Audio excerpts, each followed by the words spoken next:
9-ാം സങ്കീർത്തനം. മർദ്ദിതന്റെ പ്രത്യാശ. പൂർണ്ണഹൃദയത്തോടെ ഞാൻ കർത്താവിന് നന്ദി പറയും. അവിടുത്തെ അത്ഭുത പ്രവൃത്തികൾ ഞാൻ വിവരിക്കും. ഞാൻ അങ്ങയിൽ ആഹ്ലാദിച്ചുല്ലസിക്കും. അത്യുന്നതനായവനെ, അങ്ങയുടെ നാമത്തിന് ഞാൻ സ്തോത്രം ആലപിക്കും. എന്തെന്നാൽ എൻ്റെ എതിരാളികൾ പിന്തിരിഞ്ഞോടിയപ്പോൾ കാലിടറി വീഴുകയും അങ്ങയുടെ മുമ്പിൽ നാശമടയുകയും ചെയ്തു. അങ്ങ് എനിക്ക് നീതി നടത്തി തന്നിരിക്കുന്നു. അങ്ങ് ന്യായാസനത്തിലിരുന്ന് നീതിപൂർവമായ വിധി പ്രസ്താവിച്ചു. അവിടുന്ന് ജനതകളെ ശകാരിച്ചു. അവിടുന്ന് ദുഷ്ടരെ നശിപ്പിച്ചു. അവരുടെ നാമം എന്നേക്കുമായി മായ്ച്ചു കളഞ്ഞു. ശത്രു നാശകൂമ്പാരത്തിൽ അപ്രത്യക്ഷമായിരിക്കുന്നു. അവരുടെ നഗരങ്ങളെ അങ്ങ് ഉന്മൂലനം ചെയ്തു.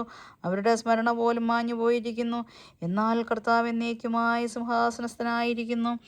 ന്യായവിധിക്കാണ് അവിടുന്ന് സിംഹാസനം സ്ഥാപിച്ചിരിക്കുന്നത്. അവിടുന്ന് ലോകത്തെ നീതിയോടെ വിധിക്കുന്നു. അവിടുന്ന് ജനതകളെ നിഷ്പക്ഷമായി വിധിക്കുന്നു. കർത്താവ് മർദ്ദിതരുടെ ശക്തി ദുർഗമാണ്, കഷ്ടകാലത്ത് അവരുടെ അഭയസ്ഥാനവും. അങ്ങയുടെ നാമം അറിയുന്നവർ അങ്ങയിൽ വിശ്വാസം അർപ്പിക്കുന്നു. കർത്താവെ, അങ്ങയെ അന്വേഷിച്ചവരെ അങ്ങ് ഉപേക്ഷിച്ചിട്ടില്ല. സിയോനിൽ വസിക്കുന്ന കർത്താവിന് സ്തോത്രം ആലപിക്കുവിൻ. അവിടുത്തെ പ്രവൃത്തികളെ ജനതകളുടെ ഇടയിൽ പ്രഘോഷിക്കുവിൻ. എന്തെന്നാൽ രക്തത്തിന് പ്രതികാരം ചെയ്യുന്ന അവിടുന്ന് അവരെ ഓർമ്മിക്കും. പീഡിതരുടെ നിലവിളി അവിടുന്ന് മറക്കുന്നില്ല. കർത്താവെ, എന്നോട് കരുണ കാണിക്കണമേ.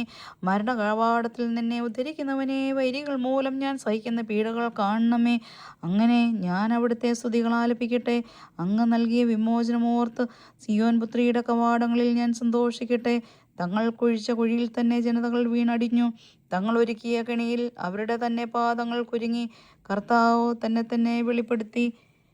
അവിടുന്ന് ന്യായവിധി നടത്തി. ദുഷ്ടർ സ്വന്തം കരവേലകളിൽ കുടുങ്ങി. ദുഷ്ടർ പാതാളത്തിൽ പതിക്കട്ടെ. ദൈവത്തെ മറക്കുന്ന സകല ജനതകളും തന്നെ. ദരിദ്രർ എന്നേക്കും വിസ്മരിക്കപ്പെടുകയില്ല. പാപങ്ങളുടെ പ്രത്യാശ എന്നേക്കുമായി അസ്തമിക്കുകയുമില്ല. കർത്താവെ, എഴുന്നേൽക്കണമേ. മനുഷ്യൻ അഹങ്കരിക്കാതിരിക്കട്ടെ.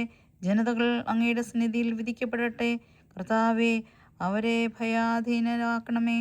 തങ്ങൾ വെറും മർത്യരാണെന്ന് ജനതകൾ മനസ്സിലാക്കട്ടെ.